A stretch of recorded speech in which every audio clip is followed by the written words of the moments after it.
Do you agree with this? Skip, not necessarily, because I'm not sold on the Steelers either. And I think what's going to be different this year, Skip, is that the top seed, only one seed gets to bye this week. But it's different because there's not going to be a whole lot. There are not going to be any fans. So you fighting for Arrowhead is not going to have 78,000 screaming fans.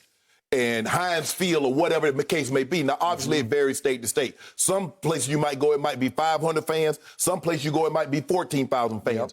But the home field advantage you would normally get and what you play for is not going to bring you the value that it once did. So for me, Skip, when I look at the Steelers, the thing that concerns me is their consistency to run the football. I think Big Ben, I know what he is. I know what I'm going to get with Big Ben. The receivers, multi-talented. They're young, but they're very, very talented. Offensive line is solid. Defense, extraordinary. I still believe Kansas City is the better team. I believe, even though they just beat Baltimore, if they play them again, do I believe Lamar would turn the ball over 4 times? No. I don't believe that, Skip. They should have won that game. Give Steelers credit. They made the plays they needed to win. He gets another shot on Thanksgiving night. They made the plays they needed to make. They won the game. When I look at, and I think the only reason he's saying this about Tampa might have the most complete team because everybody else in the NFC that's somewhat good, Skip, it is really flawed. You look at the Seahawks, that's what. Seahawks offense is equally as explosive, if not more so, than Tampa. But, Skip, their defense. Skip, you can't give up 460 and 28 points a game and think you're going to go far in the playoffs. It's just not going to happen. Because if your offense, see, the thing is, when you get to the playoffs, Skip, you got to be balanced enough. If that one side of the ball struggles, the other side can pull you through. I'm not so sure that if the offense struggles, that the Seattle's defense, even though led by the great Bobby Wagner, will be enough to pull them through. So that's my concern with them. I still haven't seen. I know Drew is putting up some good numbers, Skip, but he still hasn't looked the same to me. It seems like everything is a struggle to push the ball down the field. And so I know everybody's hopping on this Tampa because it's a great story, Skip. It really is. You know, it's about stories. But let me tell you about your guy. Now, y'all at home, y'all know this. The stat that Skip Bayless used to hang his hat on, his old, you know, he came out here, what Skip, Snoop call you? What Snoop nickname gave you? Drip? Drip Bayless. Yeah. You know, he didn't give me that. Okay. Yeah. Oh, Drip Bayless, how you come out here with your hat? That hat that you hang up? Was QBR. Skip Bayless, he swore by QBR. He said, that's how you measure a quarterback. Your guy is 14th in QBR. Guess who was in front of him, Skip? Baker Mayfield. Can I interest you in Baker Mayfield? Yeah, Baker's had a pretty good year, all told. Don't do that, Skip. Well, he has. Don't do that. Don't do that. He had a couple of good games, but he ain't had no good year. What about Derek Carr? Justin Herbert. Wait a second. Derek Carr, who outplayed Patrick Mahomes at his home? That guy, 40-32 Raiders? What about Justin? Really? What about Justin that Herbert? Guy? What about Justin Herbert? What about him? He has a higher QBR than Tom Brady. Yep. He was ahead 24-7 at Tom Brady. And then what happened? Tom Brady happened. And his QBR, even that happened. Comeback king happened. Skip, I get it. It's a great story. I believe Tampa is probably more of the complete team. But the only reason they're saying that is because what's in the NFC. If Tampa was in the AFC and possibly had to go through my homeboy, had to go through the Steelers, or the Ravens, we might be having a different discussion. But they're not. Because they're in the NFC. You play who you have to play. I believe they potentially have an easier path. It's not that the Steelers are so heavily, this greatly flawed team. It's that the road that they're going to probably have to travel is filled with more minds than what Tampa would have to face. Okay. So, somebody on this show, way back when, way before the season started, as soon as Tom Brady turned it into Tampa Bay, somebody predicted that the Tampa Bay Buccaneers, as they used to be known, would become the best team in the NFC and would get to the Super Bowl, which will be played in Tampa. First home team to ever play in a home field Super Bowl. Correct. Somebody said that on this show, and somebody across from him laughed. Yeah, I did. Just laughed. I'm still laughing. It ain't happened yet. Well, and somebody across from me just uttered the words, Tampa is the most complete team. Somebody said that. They are. And they that are, somebody's in the Hall of Fame, so he really knows football. They are the most complete team. Most complete team.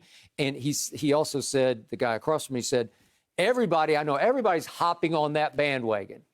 Well, it's because the bandwagon is rolling, and it's rolling over people like Aaron Rodgers, 38-10, and it's rolling over Derek Carr and the Raiders at Las Vegas. All I know is I just saw the team that y'all play Sunday go to Chicago and do something you couldn't do. Drew Brees, remember what down it was. Yep, he did, and they won in overtime. What did you guys do? Somebody across from me who's in the Hall of Fame just said, I don't know. I just don't trust Drew Brees. That's what you basically told me. I just said he hasn't looked like the Drew Brees that I'm used to seeing. Okay, so the analysis in question that we're debating right now was in Pro Football Focus, and the contention was simply that Pittsburgh has the ingredients to be the best team in football because they have vaulted to the top of every power rating this week. Across the book, go look for one, ESPN, USA Today, wherever you want to look. Peter King, Pittsburgh has vaulted number one, and they have earned that right because they are playing at that high of a level. But if you look harder at what happened Sunday at Baltimore, you say, time out. Because, as the analysis points out, at Baltimore, the home team had 450 total yards to 221 for Big Ben's offense. Double them up. Really? 79 plays to only 50 plays for the visiting team. How about third down conversions? Lamar went 8 of 15 on third down, and Ben went 3 of 9. What happened? 265 yards rushing for the home team and only 48 for only 48 yards? What happened? Well, you know what happened. The real score was 4-1. Right. 4 Lamar turnovers to only 1 for Ben Roethlisberger, right? And somehow, even though it went down to the last throw of the game, Lamar's throwing into his end zone, right? Yep. The little Snead. And if it somehow gets through like 6 hands, because there are 3 DBs all over him, if it gets through, you win. Right. But you didn't win. Right. And so now we await the rematch on Thanksgiving night. Right. But the point is it possible Pittsburgh's a little overrated or at least a little vulnerable? Because now you look at yards gained this year, total yards gained for the Pittsburgh Steelers. They rank 25th in football in yards gained. Well, that's not very good. That's not very good. Right? But I think that a lot of that has to do with, Skip, is that their defense is taking the ball away, putting them on short fields. Okay, you could argue that the defense is the whole show here because in points scored, they're high. They're in top 10. I forget what it was, but the defense is scoring a lot of points for them. Okay, so now you play them off the Buccaneers and you say, well, Brady has them at 4th in points scored. Yeah. Okay, well, that'll work. So, again, Tampa's defense is ranked by Pro Football Focus just 1 notch below the Steelers. So they are 1st and 2nd in defense. Right. Okay, so you just gave in. You just acknowledged the fact that the Buccaneers are the more complete team because they got the 4th best offense and the 2nd best defense, while Pittsburgh's offense is a little shaky. Yeah, but Skip, you look at their offense, they look like they're averaging about 29 points a game, which will win you a lot of games. But they've been in close ball games. They beat the Broncos 26-21. Yeah. Remember, they were dominating the Texans, and then all of a sudden the Texans had an opportunity to tie the game. Okay. So there are some concerns. The question is, can they establish the running game? Can they run the clock out? Skip, 4 minutes, you got to lead. You need to run the ball. Can you do that with Connor and Snell? That remains to be seen. The Tampa believes that if they get in their 4-minute offense, they get the 2 tight ends, one wide receiver with Roe Jones and Fournette, they believe they can run the clock out. All right. They also believe that if they're behind with Brady, now with AB, they can come back. There's no margin, there's no deficit that they can't overcome. Okay, so while you are questioning Drew Brees' arm strength at age 41 going on 42, the more I watch Ben, I still enjoy watching him operate because he goes backyard Ben. Right. I don't see the cannon he used to have because he's coming off the surgery on his elbow. Right. And they're not throwing home runs anymore like they used to. It's all about getting the ball out quick, Skip, and letting guys make plays. Because he has some guys that can make you miss. He does. And get the ball into the end zone. Because all of them look like they at some point in time with punt returners. You get the ball to those guys in space. Okay, so here's the final contrast. I've told you all year long, since game number 1, Tom Brady has led the league, according to Pro Football Focus, in what they call big-time throws, 20-plus yard completions. Guess who brings up the rear in that category? Who has the fewest? Big Ben. So Tom Brady has the most. Ben has the fewest big-time throws. Right. Well, there you go. So who's built to go farther in the postseason?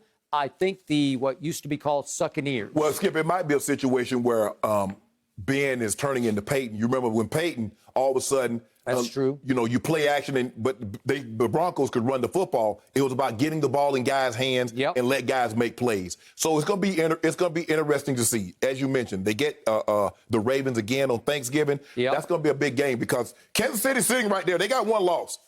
They're sitting right there wanting that number one seed. I think the Hall of Famer just acknowledged I was correct about Tampa Bay. Thank you for watching. You can subscribe here to get the latest from the show, and be sure to check out more of the best clips from Undisputed, or go watch a few other segments from our other shows on FS1.